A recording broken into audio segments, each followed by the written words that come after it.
we're actually going to show some of that data a little bit later, actually right before lunch. But the idea was, how can we improve upon what we're doing? Everyone does a good job.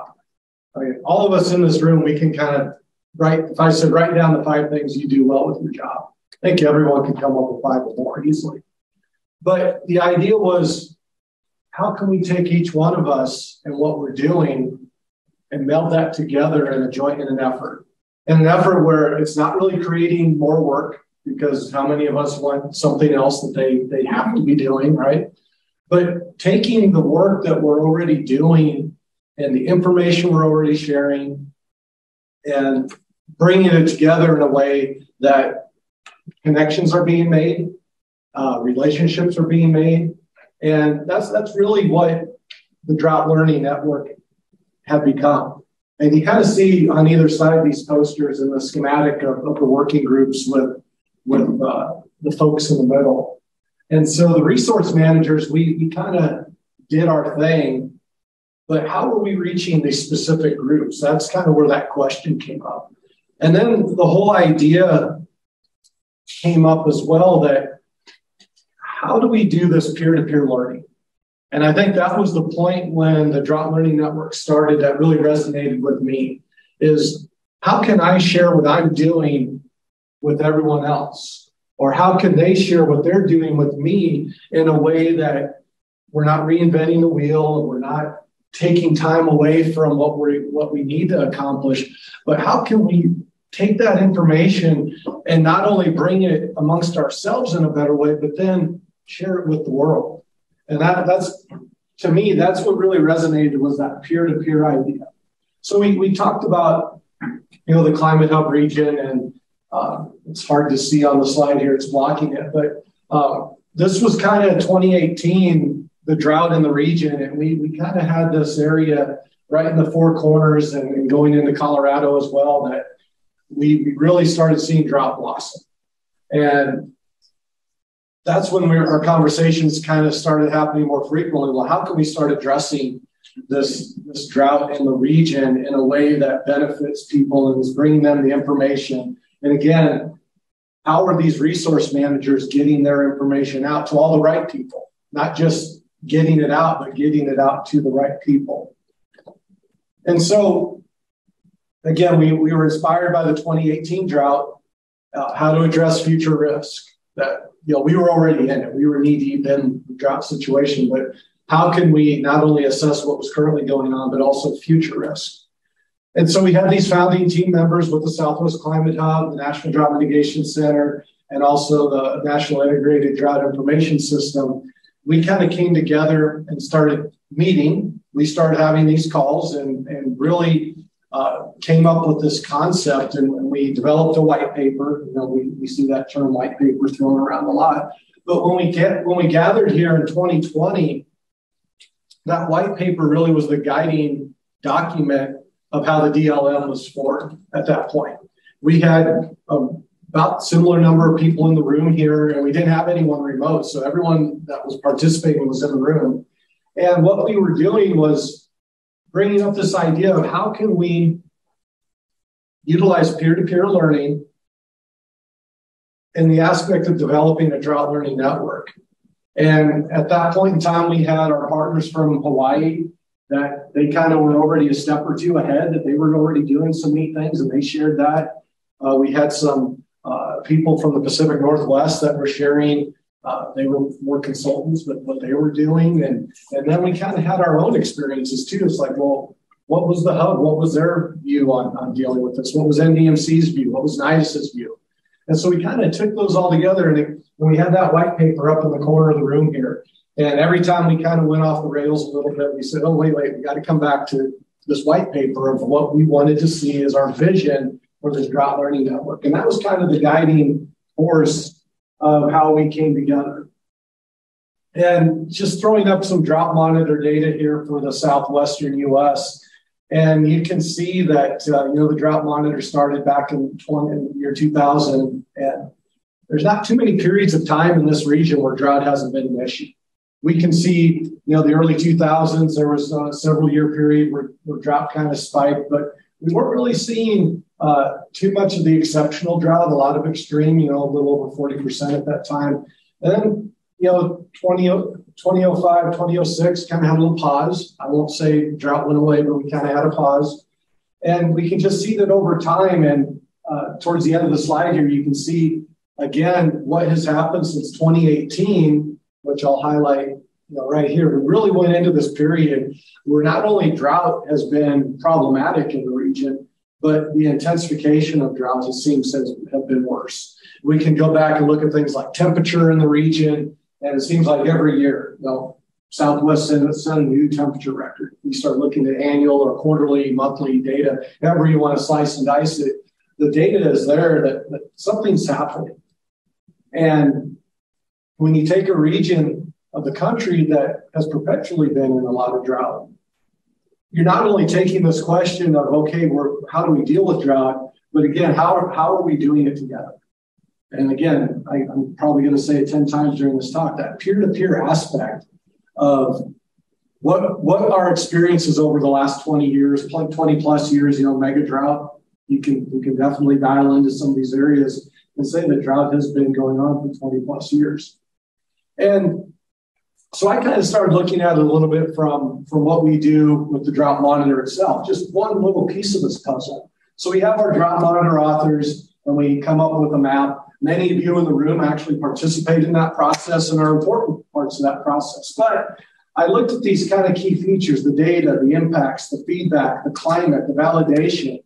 Those are the things that we're trying to work with on a regular basis, a weekly basis with the drought monitor that the authors are trying to do. So how could we take similar approaches with this drought learning network of looking at, some of us do a lot with the data. Some of us do a lot with the impacts. Some of us are looking at that feedback. And it really was kind of a microcosm of what the drought learning network is. Just one piece. And again, if you think back to what the drought monitor is, it's just really one piece of this puzzle.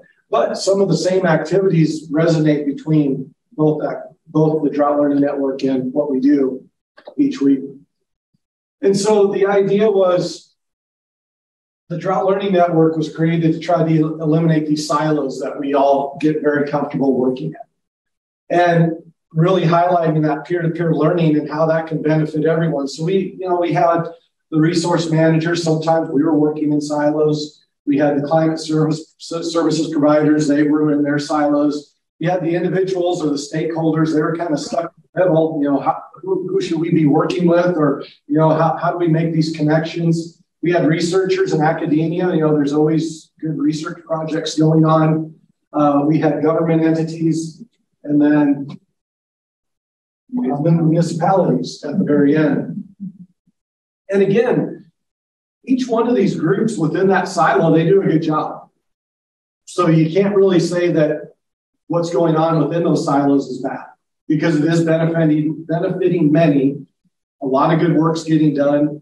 And a lot of our jobs have kind of been dictated to operate in these silos. And so the idea that I wanted to have like a little cute tornado cartoon come through here to wipe out the silos. But the idea was, how can we start connecting those silos and start working together? And again, peer-to-peer learning. What can we be doing with resource managers and climate services providers and everyone else that we can start bringing our information to the group and making sense of it for these people?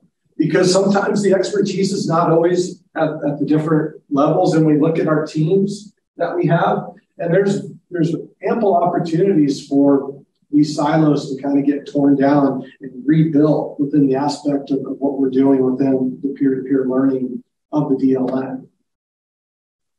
And so there was this vision, resilient landscapes and communities despite increasing drought severity. That kind of still resonates. I mean, there was our group picture from the meeting back in 2020 that we took out here in the courtyard. We'll do that again. I think tomorrow we'll take a picture. So,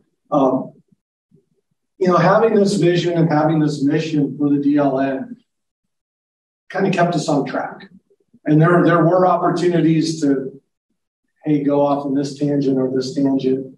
And we've kind of kept ourselves dialed in. And I think maybe that was one of the positives of the pandemic, was we were forced to do that. That we weren't lucky enough to get together like this every year. And I guess we only did one virtual annual meeting, but we were staying focused because, sometimes when we get together in a group like this, a lot of great ideas come out, but do you end up acting on them, or do you end up taking it to the next level? Well, when we were doing it virtually, we kind of were dialed in on the Zoom call, and we kind of stayed in year two kind of on the tracks. But with that being said, we did make changes. From year one to year two, there were changes, and from year two to year three, changes as well. And so that, to me, is another beauty of the DLN and the makeup of it and the foundation is we have the opportunity to identify a new working group or a new theme that we want to go on. And again, we're not saying that this is more work or new work for people. We really want to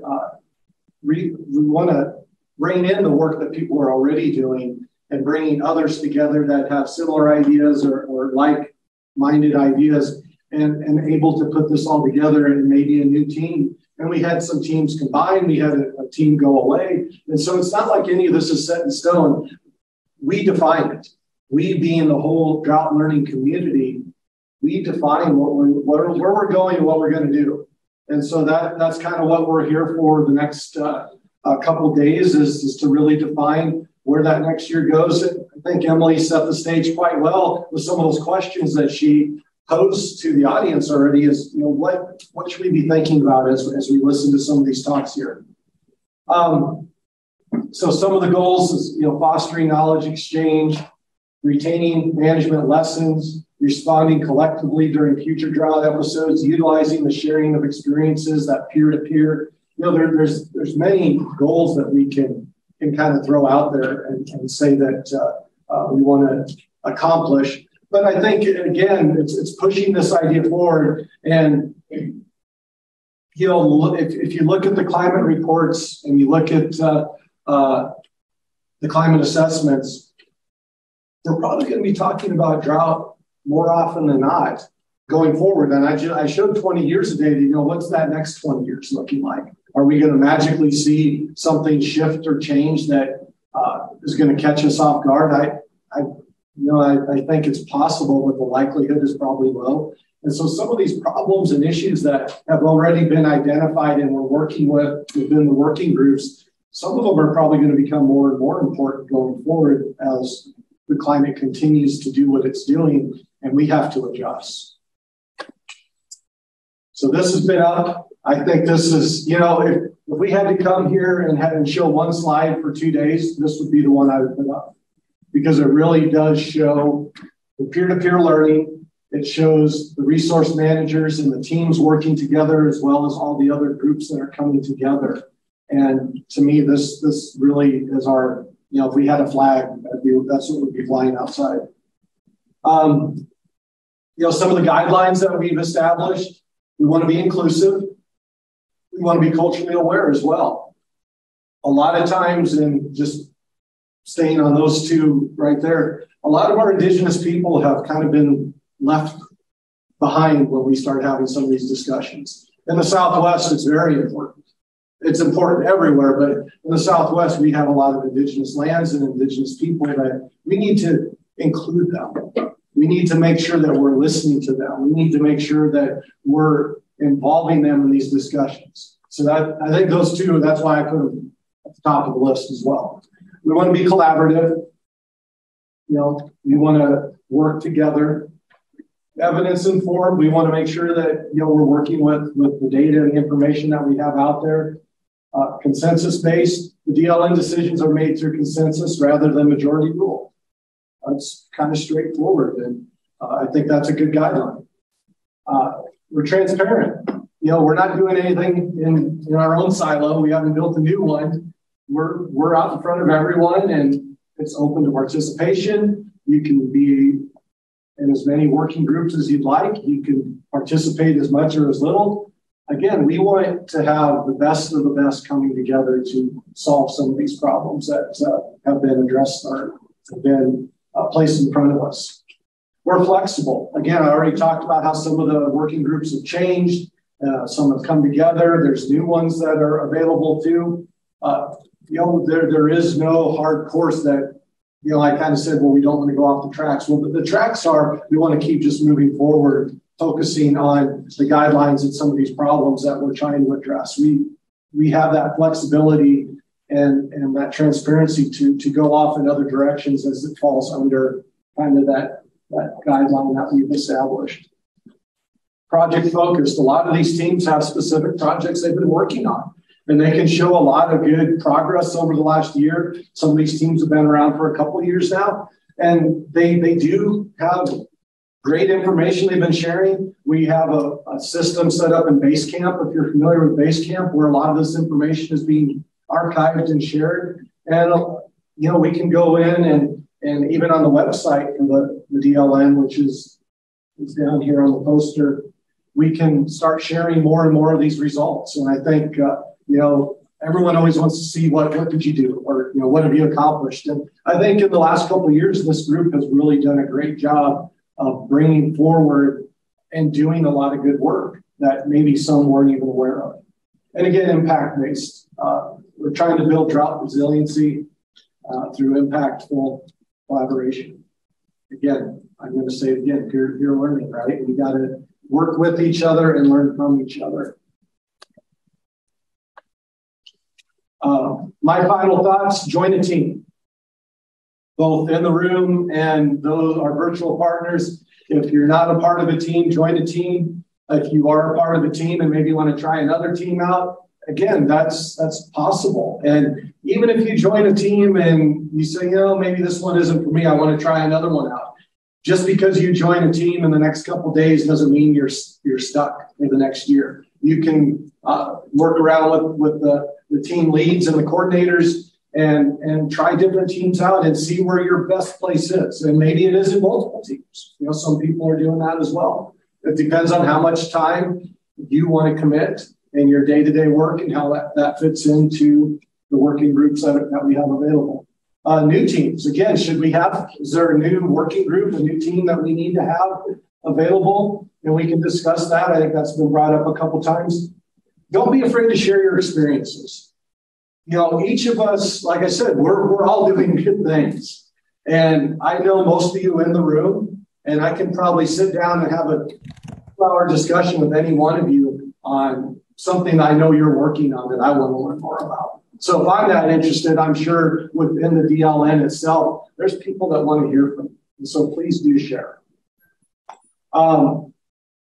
Participate in the DLN events. We have regular quarterly check-ins. We have our annual meetings. The teams themselves get together on various schedules. So participate. And we all know probably can't get to everything, but where you can participate. I think you're going to get more out of the DLN and probably have a little bit more self-initiative, if I can call it that, if you are participating. There's groups that I started on and I wasn't able to keep going on. That's just how it worked. But I kind of feel bad because I think I could add it to some of those discussions. And so, feel free to participate in these events. I think everyone has a voice. So that's my email address. And the cartoon says it's nothing to be afraid of. It's called rain. And that was from the early 2000s. This was in a Nebraska newspaper when we were in some drought in early 2000s in the Central Plains. And I think it was August. We finally got some rain and everyone got all excited because we had some precip. Anyway, we do have a couple minutes for questions or comments if anybody wants to share or comment on anything that I said. Yes. I'm sorry, I can ask a lot of questions. Oh, that's what we're here for. I didn't understand. Could you define what a climate resource provider is? That is not a term I'm familiar with. So it'd be similar to an information provider or like even the state climate offices that the information that they're putting out there. Some of them are national entities like the Climate Prediction Center with their outlooks and forecasts that they have. That's what I would call those climate providers. climate services providers, but they'll probably be a better term. We have a question on Zoom from Aaron Miller, soil scientist with NRCS. And this is not specific to the DLN necessarily, but at what point do we stop responding to drought episodes and discuss the current increase in aridity as a function of the new? Yeah, that's a great question. And, when does drought become aridity is an age-old question. We at the NDMC have dealt with that since we existed. And it's not an easy one. I mean, at some point, has the climate changed enough that looking at past events really isn't beneficial because we hear the new normal, right, is so much warmer and drier than anything we've seen in the past. Is it becoming aridity versus drought? And I would probably lean on our state climatologist in the room to just kind of see what they've done in their particular states to see if we've reached that threshold. If anyone wants to add to that, but that's kind of where I would go with that question.